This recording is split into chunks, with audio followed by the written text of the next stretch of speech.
Bienvenidos a un nuevo episodio de AM Talks. Hoy tenemos un invitado muy especial, Jesús Fandiño, nuestro fiscalista experto en impuestos y estructuras societarias. Hoy vamos a hablar de cómo estructurar nuestras sociedades para pagar los mínimos impuestos posibles, siempre dentro de la ley, y cómo proteger nuestro patrimonio.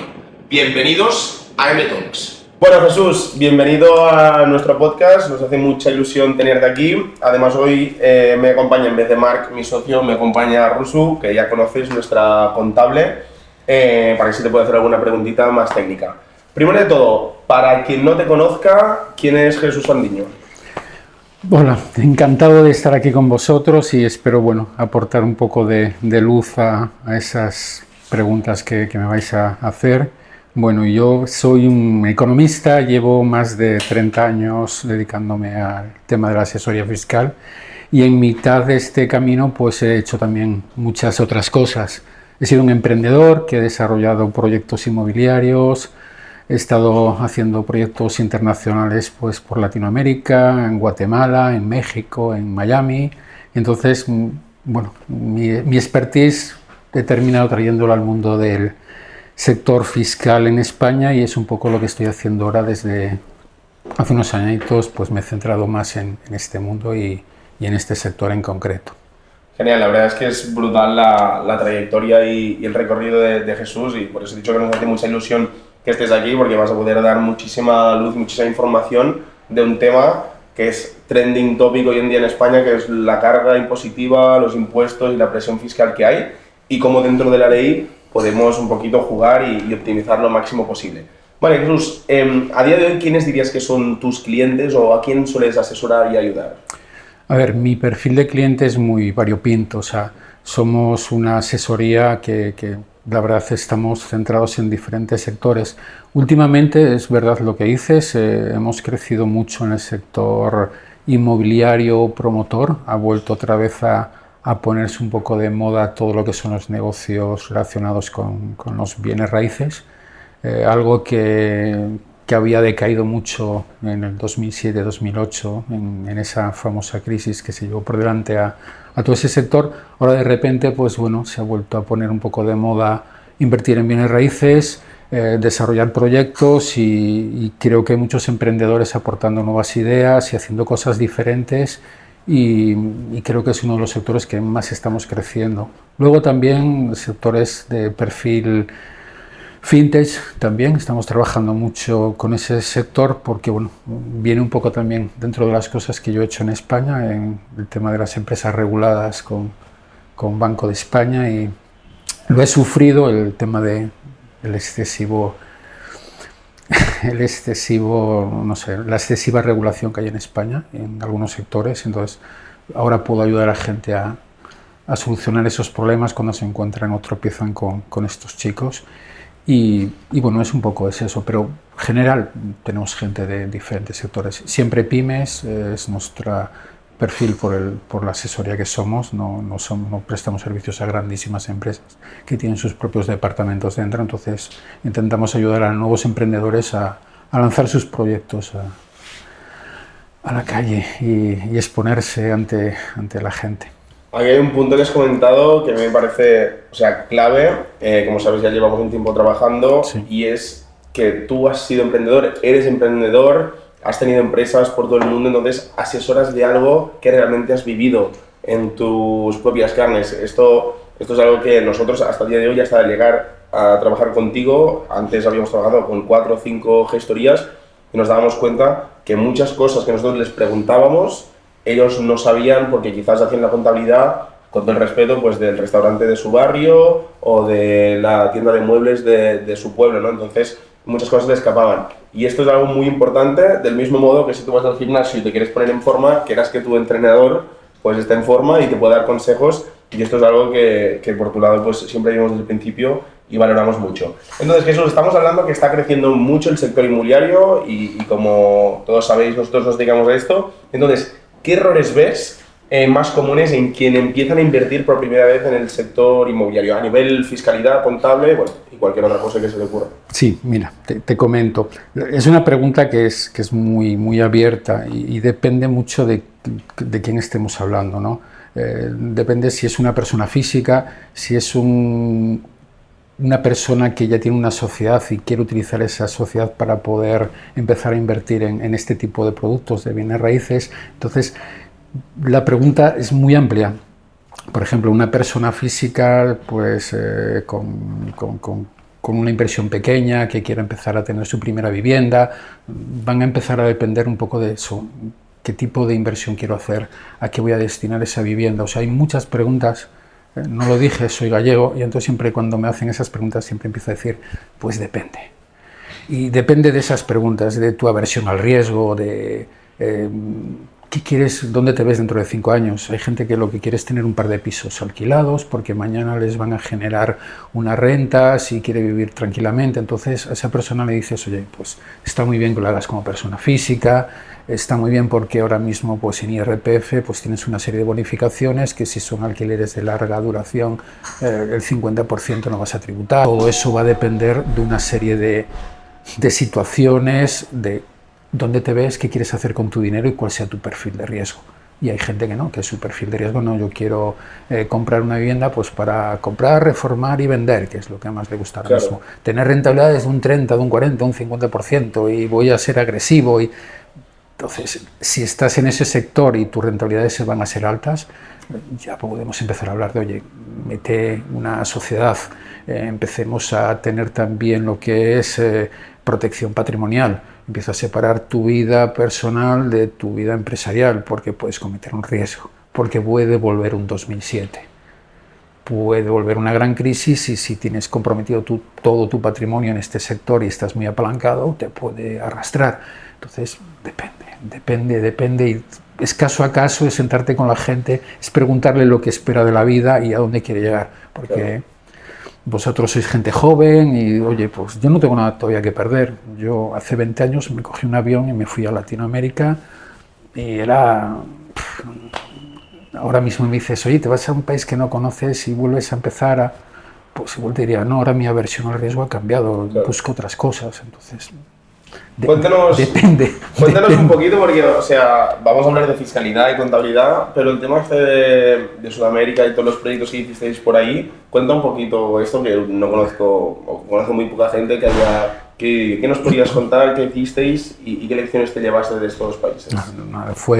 Primero fue un máster de vida impresionante. Primero es el choque cultural, que te encuentras con situaciones y con personas que son, bueno, que hablamos el mismo idioma y todo eso, pero primero eso, que te encuentras con un mundo totalmente diferente, con gente con 20 años que tiene más experiencia que tú con 35 o 40, porque resulta que llevan desde los 15 años trabajando para ayudar a sus padres que han estudiado una carrera universitaria trabajando a la vez. O sea, un montón de cosas que aquí no te las encuentras, te las encuentras allí. Encuentras a la gente que es súper buena, encuentras que la vida vale muy poco, o sea, ves muchas situaciones que te van cambiando. Yo concretamente fui a Guatemala en el 2008, la primera vez que visité Latinoamérica. Fue un país un poco extraño para ir, que es Guatemala. Llegué a Guatemala y El Salvador, dos países súper complicados, y fui siguiendo el consejo de un notario de Barcelona, que me había estado en la firma de la paz.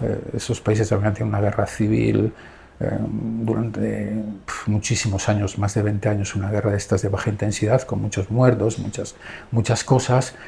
Y bueno, me había comentado que era un lugar de oportunidades, cosa que es cierto, y que la gente era muy buena, cosa que era cierta, pero me encontré con un escenario que él no conocía. Cuando yo llegué, aparte de eso, a gente muy buena y de que era tal, me encontré con otro fenómeno que era el narcotráfico. Esos países habían llegado los narcos y habían causado estragos en los países, y entonces... Pero bueno, también vi las partes positivas. Primero, gente joven con ganas de hacer cosas y precios muy competitivos para poder desarrollar negocios desde allí, lo que ahora mismo está tan de moda, en externalizar servicios y conseguir prestar servicios al primer mundo con costes del tercer mundo, pues empezamos a explorar ese mundo. Entonces, yo lo primero que monté allí fue un centro para procesar datos contables en Guatemala. Contraté a economistas y empecé, bueno, a montar mi empresita allí, pues 6 empleados, y empezamos un poco a trabajar. A raíz de estar en Guatemala empecé a conocer gente y terminé convirtiéndome en un consultor ayudar a otras empresas españolas a hacer negocios en Guatemala. Empezamos a tener vínculos bastante potentes dentro del país porque, aunque muchas veces los españoles nos olvidamos, en esos países nos respetan un montón. Yo aquí en España pues me era difícil quedar con un concejal y en Guatemala pues me llegaba a sentar con ministros, a contarles proyectos, a hablar de cosas y empecé a poder entrar e intervenir en cosas importantes. Uno de los negocios que desarrollamos fue un tema relacionado con la construcción de líneas de alta tensión. Nos presentamos a un concurso internacional, un grupo de empresas españolas y guatemaltecas, y nos ganamos pues, para hacer una construcción de 300 kilómetros de líneas de alta tensión. Es un proyecto que todavía se está desarrollando hoy en día, en el cual sigo siendo socio. Ella actuaba como consultor y bueno, eso me ayuda a conocer mucho el país. Viajamos por todo el país, conocí el sector indígena que es muy potente en el país. Quizás un 60-70% de la población de Guatemala es de origen maya, gente que no habla español, hay gente que vive en sitios re complicados, o sea, he estado en situaciones que sí que, bueno, que impactan mucho en todas las funciones. No les llega la luz, entonces nosotros estábamos haciendo un proyecto para que esa gente pudiera llegarles de alguna manera la energía y poder avanzar un poco en sus vidas y bueno, conoces muchas cosas que aquí las damos por hecho y que son geniales y normales. Entonces ese fue uno de los proyectos y luego me empecé a ilusionar con un proyecto que era diferente. Guatemala, igual que el resto de países de Latinoamérica, estaban emigrando de manera masiva a Estados Unidos. Entonces de repente me encontré con el sector de la inmigración y con un negocio que era el tema de los envíos de dinero, las remesas. En Guatemala casi un tercio de sus divisas venían del dinero que enviaban los guatemaltecos que estaban viviendo en los Estados Unidos.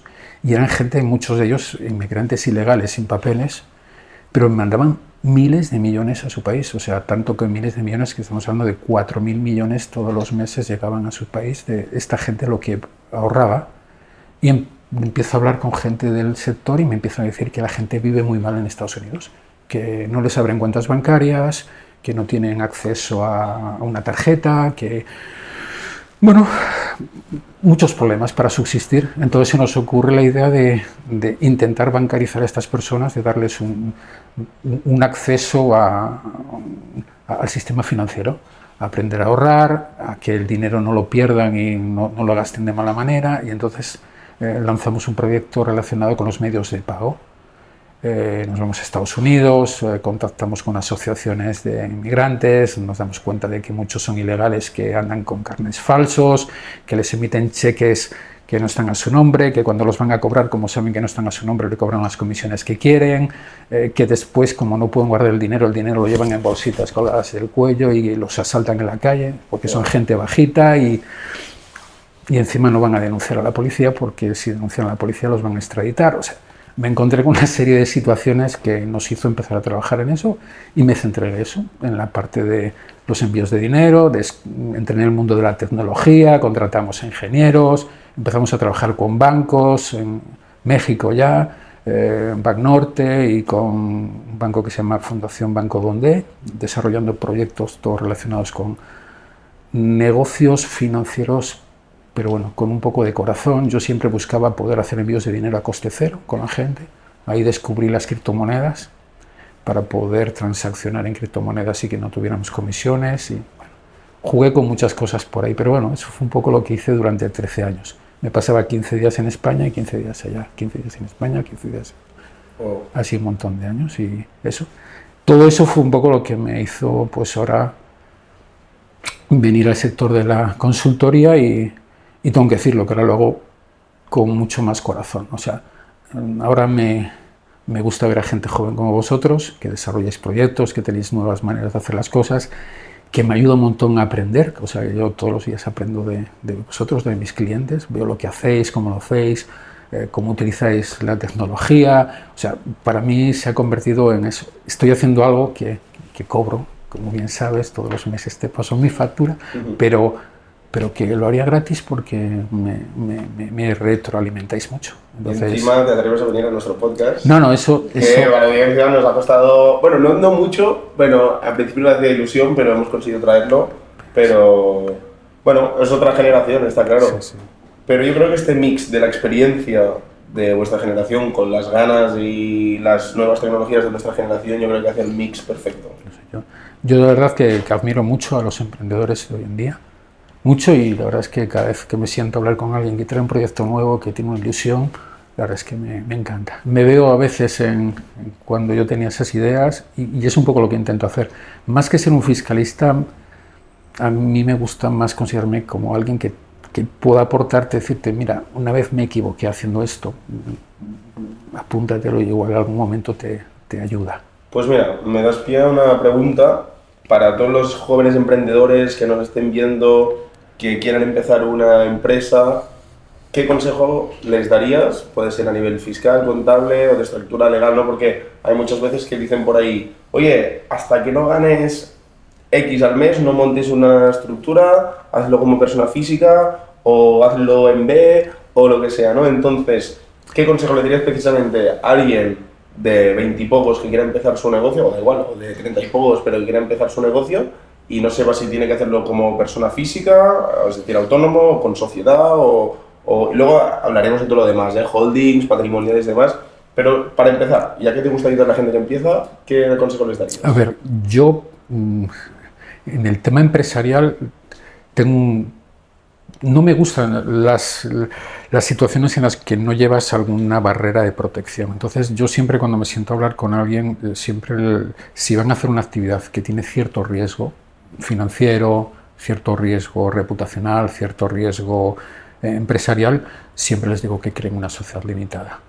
Ir de autónomo al iniciar un negocio siempre me da un poco de miedo, porque la persona, si se equivoca, si comete un error, lo ha arrastrado a su vida personal para siempre. O sea, imagínate, te pongo un ejemplo muy facilito. Abrimos un bar. Voy a abrir un bar, lo abro como autónomo, pido en el banco un préstamo de 30.000 euros, 40.000, 50.000, empiezo a trabajar, contrato a 2 empleados, no sé qué, me meto. Las cosas me van mal. No soy capaz de pagar, se me hace una bola, tengo que cerrar. Tengo muy difícil de salirme de esas deudas. Bien es verdad que ahora hay la ley de la segunda oportunidad, que puedes intentar hacer, pero es complicado. Vas arrastrando tu nombre por todos los sitios, te has puesto en un problema.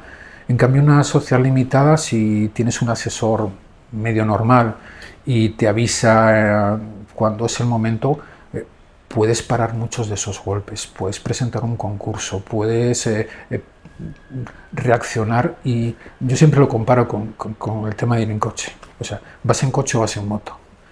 Cuando vas en moto, si tenemos un accidente, tú eres la carrocería.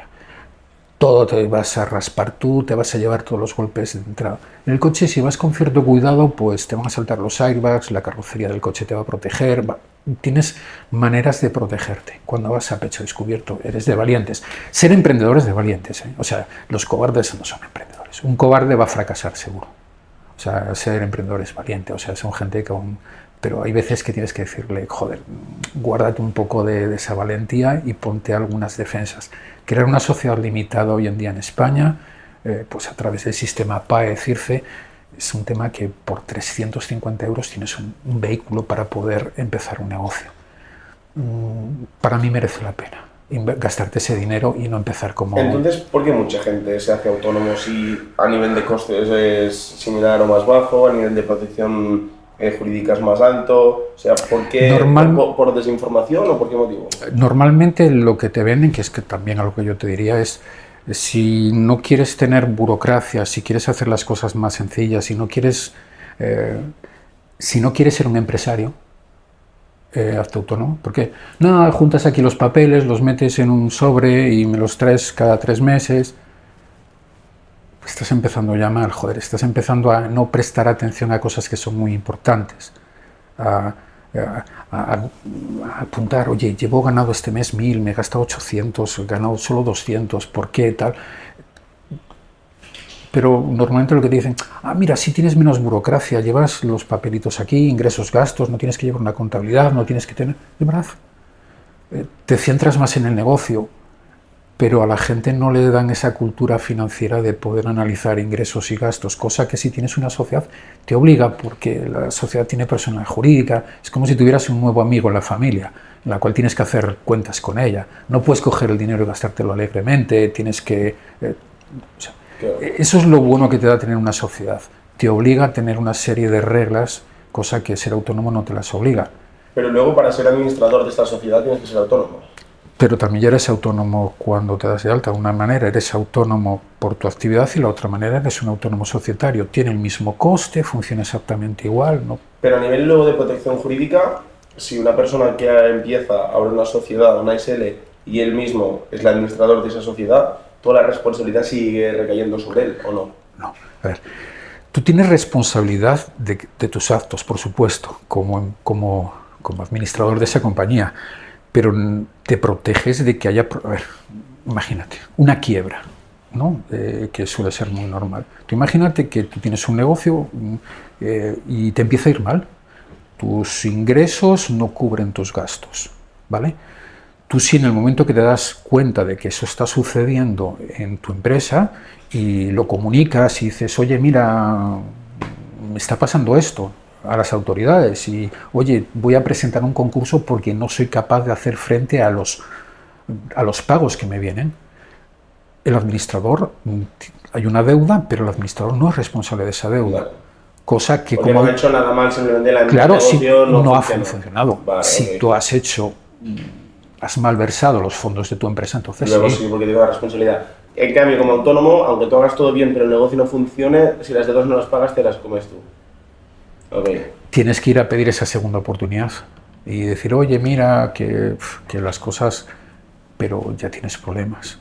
Okay. Y luego cosas que cuentan por ahí, como autónomo vas y tu nombre lo has manchado. Y los bancos dicen que tal, pero nunca te lo perdonan. No le has pagado a un banco. A nivel de préstamos también es difícil obtener algún préstamo cuando eres autónomo, y también me encontré casos que muchos autónomos desconocen, que tienen un límite anual y si pasan a ese límite de ingresos, pues están trabajando para nada, para Hacienda prácticamente. Sí, bueno. Luego, con SL no te pasa. Sí, la parte de autónomos, bueno, eso también es verdad. Cuando la gente luego empieza a escalar sus ingresos, se convierte en nuestro sistema fiscal en un latrocinio. O sea, es algo, como dicen por ahí, recaudas 1.000 euros y de repente dices 21% de IVA, un 44, 45, 47, dependiendo de la comunidad autónoma, para IRPF. Le tengo que pagar los autónomos. O sea, terminas al final diciendo, wow, ¿para qué trabajo? Y luego encima con lo que acaba de comentar Russo.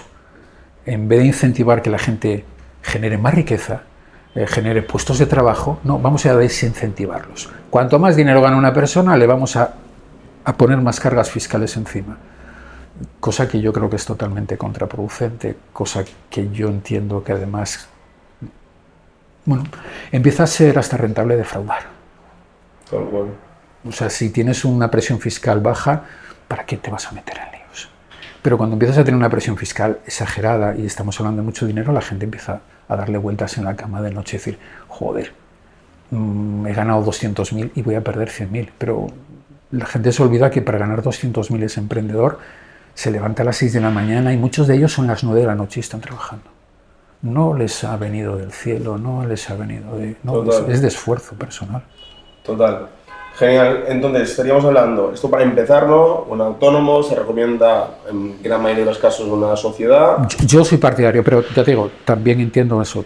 Para mí una sociedad te aporta eso, control, te aporta empezar a hacer las cosas con orden y ser emprendedor, empresario.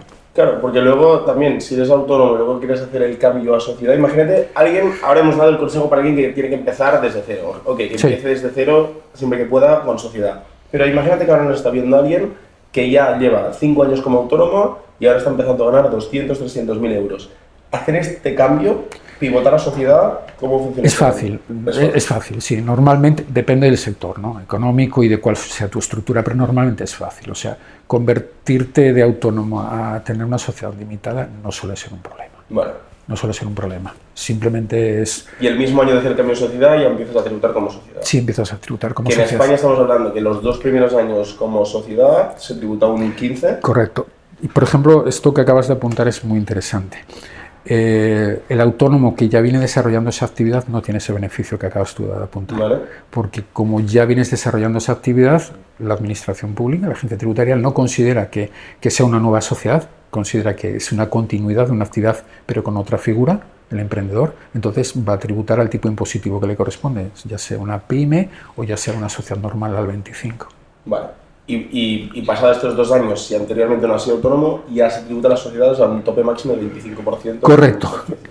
El 90% de las compañías, de las sociedades, de las pymes en España están en torno del 21-22 ahora mismo, y luego cuando te conviertes en una empresa ya potente tienes el 25, que es el tope, ya no escala, o sea, es una tarifa plana. Vale, entonces ahora imaginemos también este punto, ¿no? Esta persona, este emprendedor, hace las cosas bien, empieza como SL, escala el negocio y ahora empieza a ganar mucho dinero.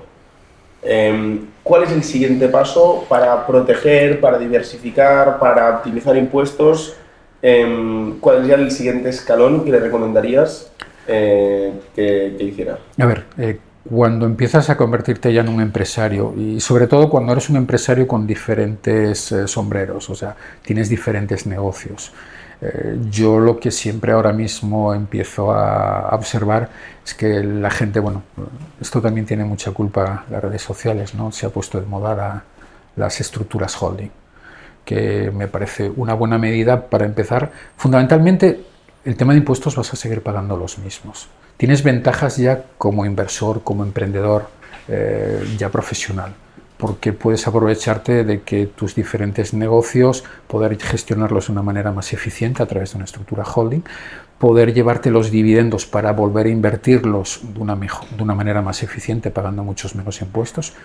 Tú ahora mismo, si de una SL te quieres llevar el dinero a tu persona física, estás tributando entre un 19 hasta casi un 30% por distribución de dividendos, cosa que si tienes una estructura holding eso se minimiza. Hay una bonificación del 95% sobre los impuestos, o sea, pasa a ser muy poco dinero.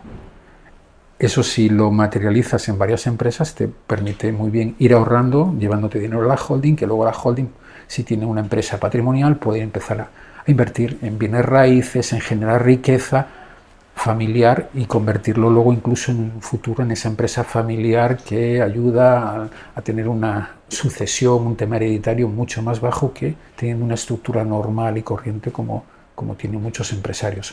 O sea, hay muchos empresarios todavía en España que tienen 3, 4 negocios y son ellos dueños directamente de ellos. A esa gente es la que sí que le recomendaría crear esa estructura holding arriba. Si tienes una sola empresa, no tiene mucho sentido porque no tiene un motivo económico válido. Es muy difícil darle a la administración ese razonamiento por qué yo quiero montar una estructura holding. Claro que sí, que hemos visto muchas veces en España familias que tenían mucho patrimonio, pero el creador, el fundador, el abuelo no lo dejó fiscalmente bien atado. Luego hemos visto pues, que se pagan grandes fortunas por sucesiones y demás. Entonces, para esta gente que nos esté viendo, que su abuelo, su padre tiene muchas empresas y demás, simplemente pueden crear una holding, ¿no? Que sea dueña de todas estas sociedades, pero tú no te beneficias desde el primer día de estas ventajas fiscales, ¿no? No, o sea, y hay parte, o sea, la estructura holding, primero, la estructura holding empieza a tener efectos a partir de un año de tenerla creada. Luego, las plusvalías que ya se han generado antes de existir la plusvalía, o sea, la sociedad holding, tampoco se benefician de los beneficios que puedas acumular. La estructura holding empieza a generar beneficios desde el momento que existe y de los beneficios que se generan desde que están creadas las estructuras, ¿no?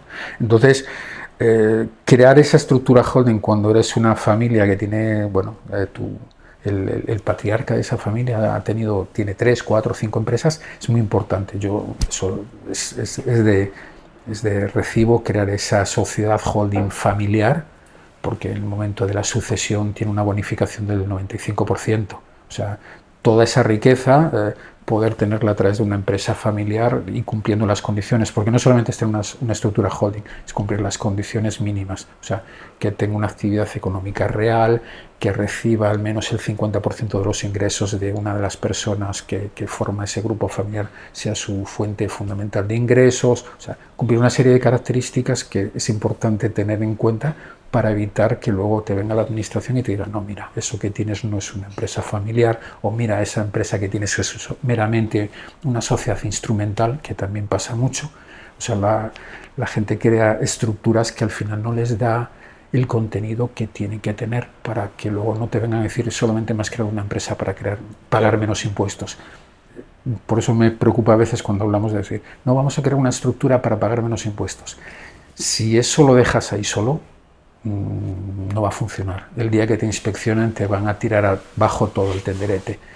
Tienes que crear una sociedad que tenga un motivo económico válido, que tenga una razón de ser, que quieras reorganizar tu patrimonio, que quieras mejorar la organización de tu empresa, que quieras optimizar el capital que tienes invertido en tus empresas. Tienes que siempre darle un contenido, que tenga personal propio para gestionar todo lo que me acabas de contar. O sea, todo eso es súper importante. Si no lo haces, que muchas veces es lo que sucede cuando los asesores nos ponemos a hacer cosas, creamos vehículos, no sé qué, pero no les damos contenido, no le explicamos al emprendedor lo que tiene que hacer con esos vehículos, te puedes llevar un leñazo impresionante. Creo que entra un punto muy importante que es el que comentabas antes de las redes sociales. Es decir, las redes sociales han dado mucha información a mucha gente. Y hay gente muy buena en las redes sociales dando mucho conocimiento, también, es cierto. Claro, en las dos no, hay gente muy buena pero y hay también gente que habla sin conocimiento de causa y quizás mucha gente se lo cree y luego se encuentra sorpresas, ¿no? Sí. ¿Qué le recomendarías a la gente para poder quizás intentar discernir quién es un buen asesor, quién es un mal asesor? O sea, quien te esté dando una solución de estas, yo soy capaz de convertirte todo esto. O sea, a mí la gente que dice 0 impuestos, no sé qué, ponlo en cuarentena. ¿Qué es lo máximo que podemos llegar a optimizar? ¿Aquí en España? Sí. Aquí en España, bueno, si tienes, dependiendo del negocio que tengas, puedes optimizar tus impuestos muchísimo. Imagínate. Tengo unos clientes que, por ejemplo, una de las cosas que hemos hecho es trasladar una actividad que íbamos a desarrollar en Península a Canarias. Canarias hay una zona que se llama la zona SEC, que si puedes calificar para entrar dentro de la zona SEC y te consideran una empresa adecuada para estar ahí ubicada, puedes estar tributando al 4%. Eso es un tipo impositivo maravilloso. Entonces, en España se puede estar tributando al 4%. Una sociedad normal y corriente, cumpliendo una serie de características. Todas las actividades valdrán. No todas las actividades valen, pero hay ciertas actividades, hay gente que yo a veces escucho a gente hablando, no, coge tu empresa y te vas a Estados Unidos y te hables una LC o no sé qué, en algún cliente que se me fue a Dubái, Estados Unidos, lo que está a Estonia, no sé qué, Estonia, y de repente dices, oye, ¿sabes que puedes también tener tributaciones bajitas aquí en España? O sea, ahí sigo en Canarias porque es algo que he estado tal. En Canarias después hay el RIC. Resulta que si en Canarias, si los beneficios que han obtenido esa empresa, ya no estoy en zona SEC, estamos tributando al 25%. Si los beneficios que tiene mi empresa los invierto dentro de Canarias, hasta un 90% pueden quedar exentos de tributar, con lo cual vuelvo a bajar mi tributación muchísimo. Imagínate, una base imponible de 1.000.000 euros y cogerte 900.000 para invertir, está creciendo tu patrimonio y no tributando ese 25% por esos 900.000. O sea, hay maneras de hacerlo en España ordenadamente y sin expatriarte. O peor todavía, no te expatrias y en cambio tienes sociedades en otros sitios que al final te pillan, oye, pero si tú estabas viviendo, voy a decir una tontería, no la digo, porque sonaría mal, estás viviendo en la Moncloa, pues como estaba uno, ¿no? Pues no te vale para nada, te van a pillar y vas a tener un problema gordo y normalmente el problema es que los problemas no pasan hoy, o sea, hoy cometo el error, no, es que normalmente van a esperar a que lleves 4 años, a que hayas llenado mucho la hucha y se te convierta en algo desastroso. Claro. O sea, que te arruina la vida. Entonces, hay que tener cuidado. La gente que te prometa que míralo con 1, míralo con 2, analízalo todo, es súper importante, de verdad. Hay mesías por ahí contando cosas que dan miedo. Vale, genial, Jesús. Vamos a volver un poquito a M. Vale. Todos los inversores que invierten en nosotros, sabes que invierten en formato préstamo al 12%. Estos beneficios Imagínate un inversor que invierte 100.000 euros, cuando se termina el proyecto se le devuelven 112.000 euros. Estos 12.000 euros de beneficio, ¿cómo tributan? ¿Y cómo puede optimizar estos beneficios al máximo para pagar lo mínimo? Ok, mira, la mayor parte de vuestros inversores, ¿no?, al ser inversores que lo hacen a título particular, tributan en IRPF, ¿no?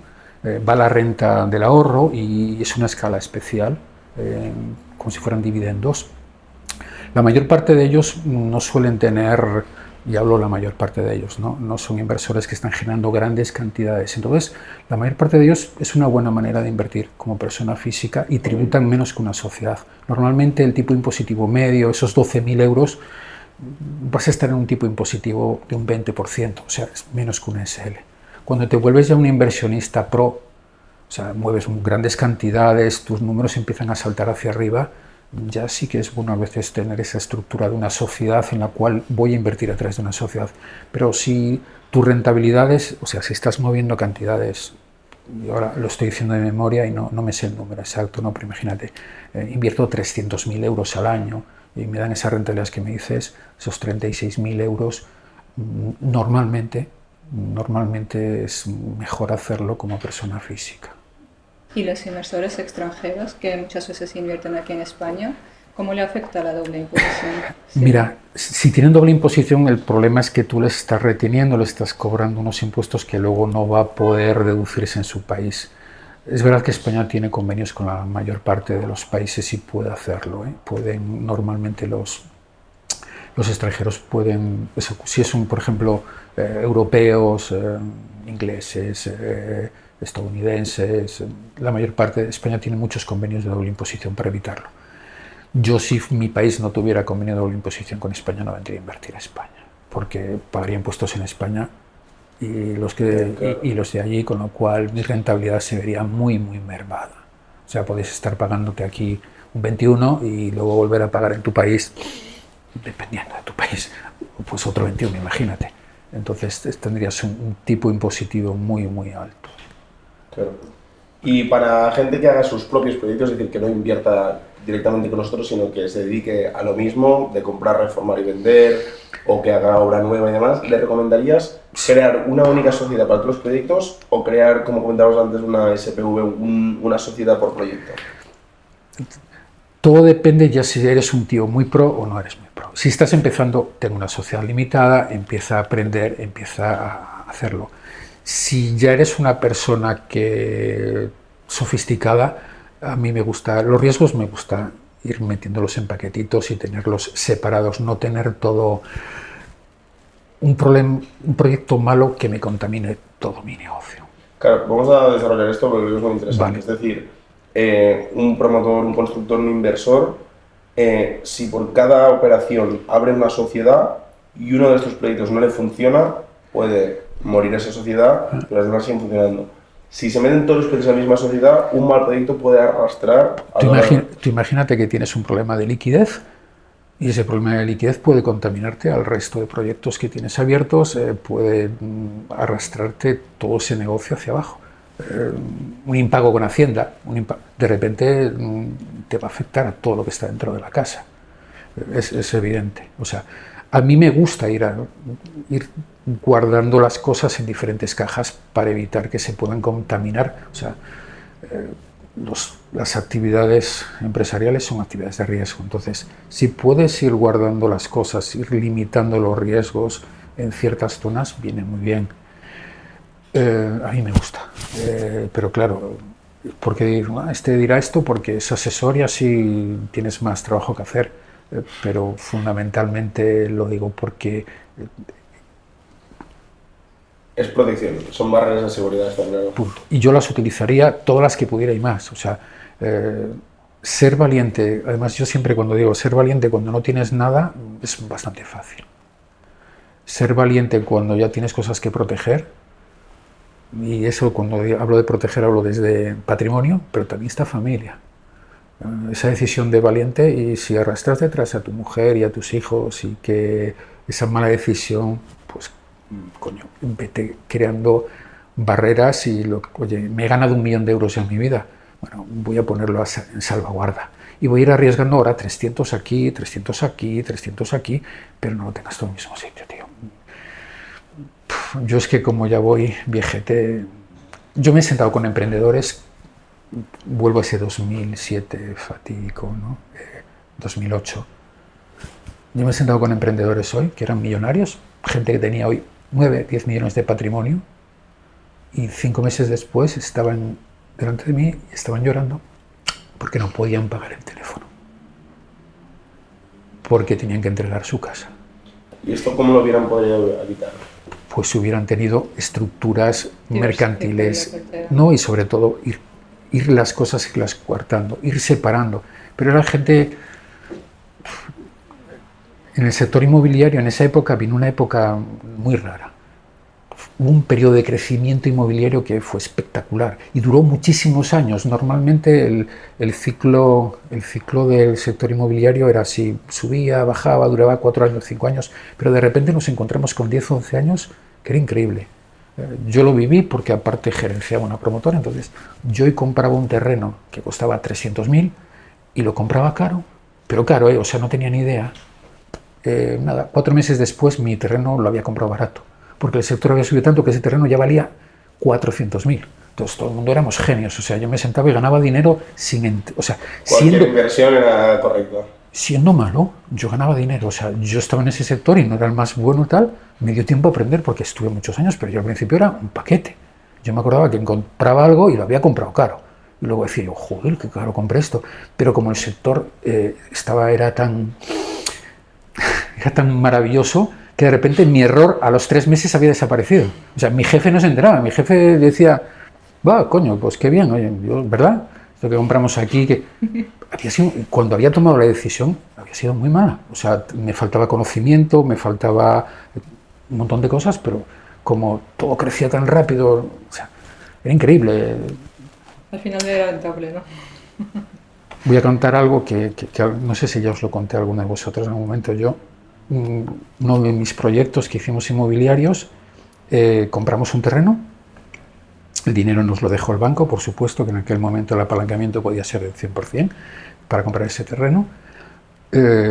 Puse una caseta de obra, y pagué el alquiler de un mes y puse un cartel que me debía costar 500 euros.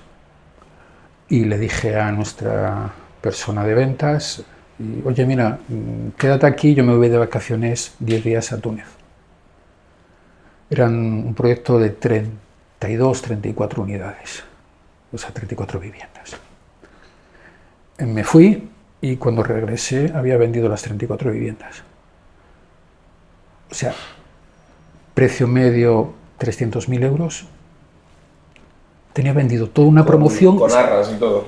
Claro, había recogido dinero, todo, contratos firmados, 10%. Yo no había gastado dinero, no había hecho nada, no había demostrado absolutamente nada. No sé si había unos ladrillos allí tirados, no había empezado. O sea, todo era... te sentías el rey del mundo, de repente decías, ¿cómo se me dan a mí los negocios? Y como yo todos, entonces de repente el de la panadería era promotor inmobiliario, del no sé qué, 3 amigos, Sí. ¿Y qué diferencia ves con la situación actual en el mercado inmobiliario en España? Porque hay mucha gente... Es diferente. Hay mucha gente que dice, oye, los precios están más caros que en 2008, los estudios, los ratios, tal. ¿Qué diferencia ves? O si lo ves en una situación similar que en 2008. No, a ver, lo primero que veo, o sea, a mi entender, primero, una cosa, antes lo que se hacía era mucha obra nueva. O sea, antes lo que estaba, o sea, veías grúas empezando obras en todos los sitios. Llegabas a cualquier ciudad y ya mirabas y veías un montón. Ahora mismo no hay tanta obra nueva, es muy difícil. O sea, una persona ahora mismo que tiene un terreno, o sea, la promoción inmobiliaria que yo conocí, soy el dueño del terreno, voy a construir encima, hoy en día es prácticamente imposible. Salvo que tengas un partner de un gran constructor, que el banco se fíe de él, o sea, ahora intervienen muchos más factores. Hoy en día son más... Creo que vosotros lo que estáis haciendo, aunque está bastante penalizado por la administración pública, que a mí me parece muy mal, porque creo que sois agentes que ayudan a poner en el mercado activos que no están en el mercado. y van y de repente, grandes tenedores, vamos a meterles unas tarifas de ITP del 20% y aparte son unos asesinos y quieren...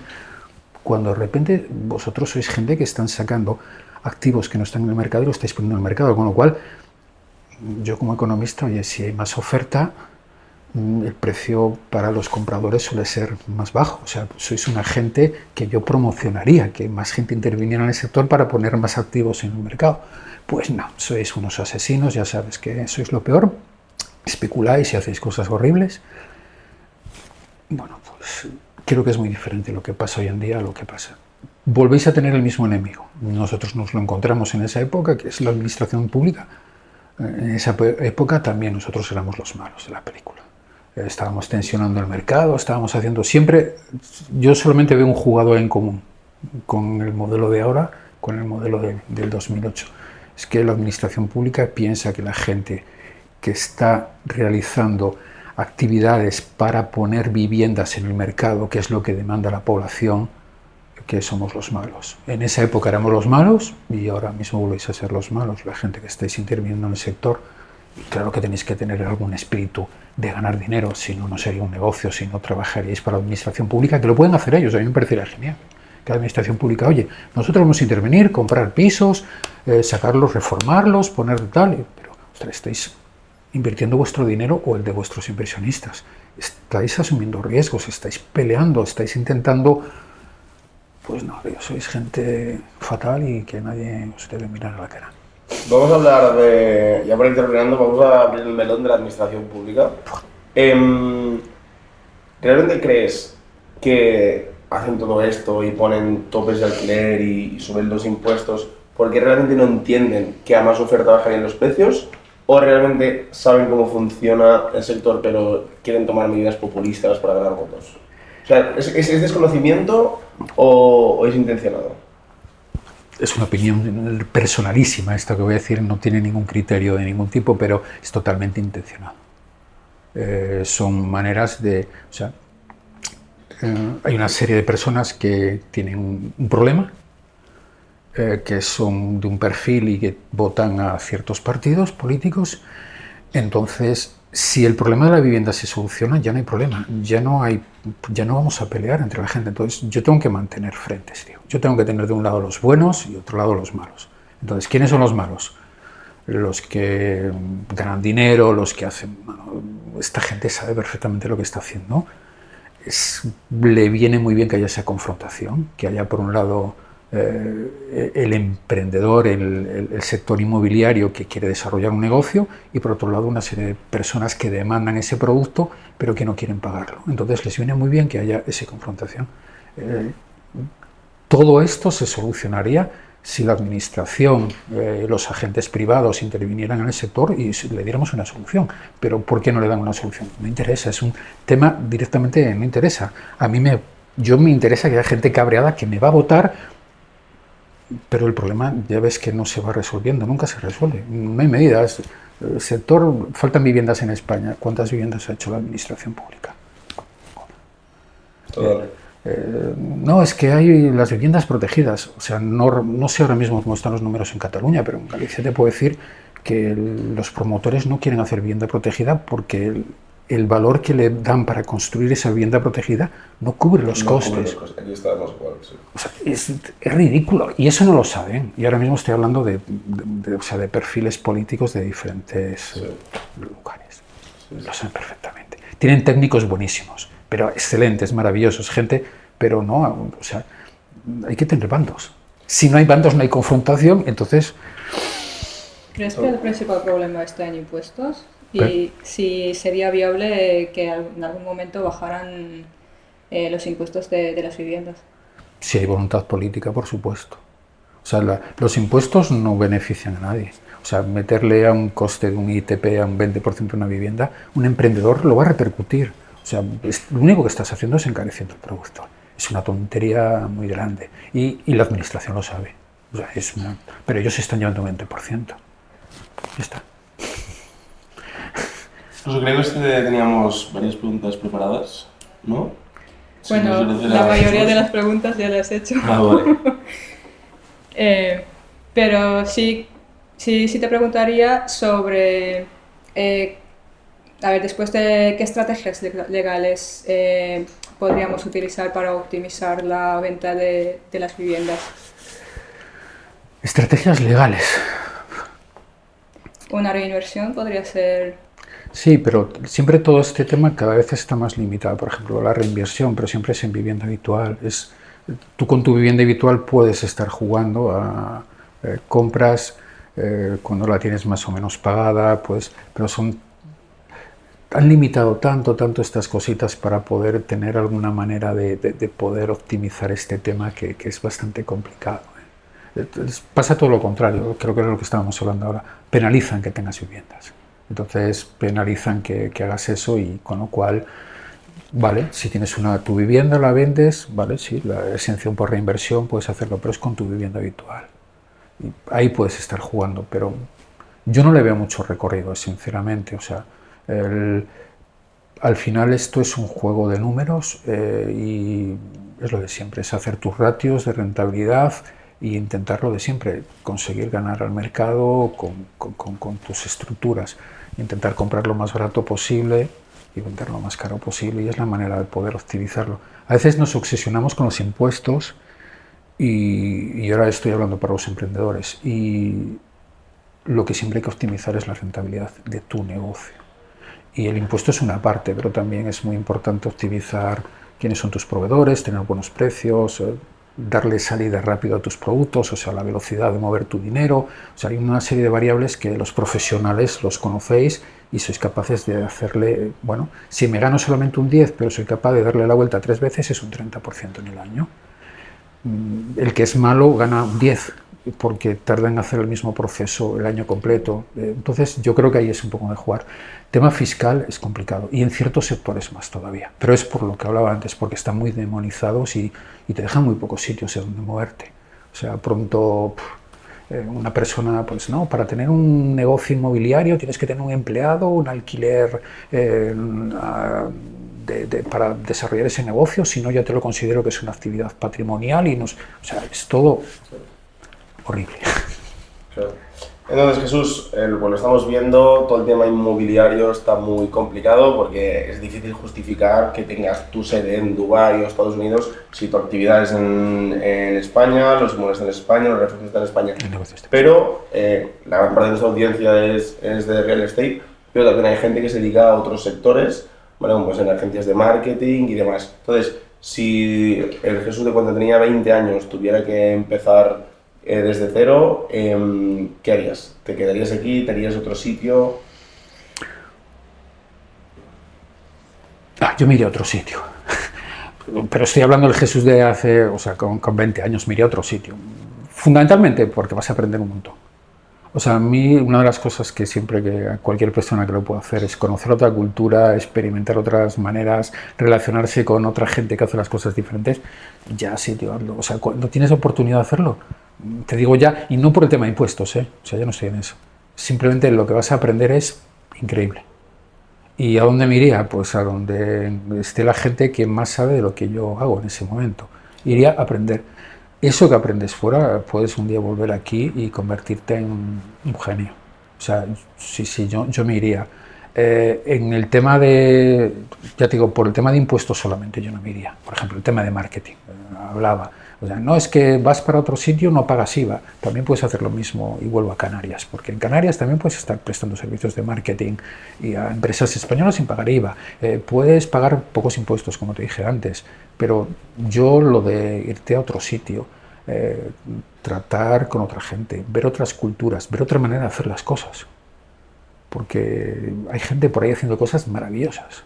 O sea, hay gente de marketing que, o sea, yo un buen día descubrí que los tíos que más saben de marketing y relacionado con el tema de infoproductos, que eran brasileños. Yo me quedé flipado. ¿Cómo que brasileños? Pues sí, los brasileños son unos cracks en ese mundo.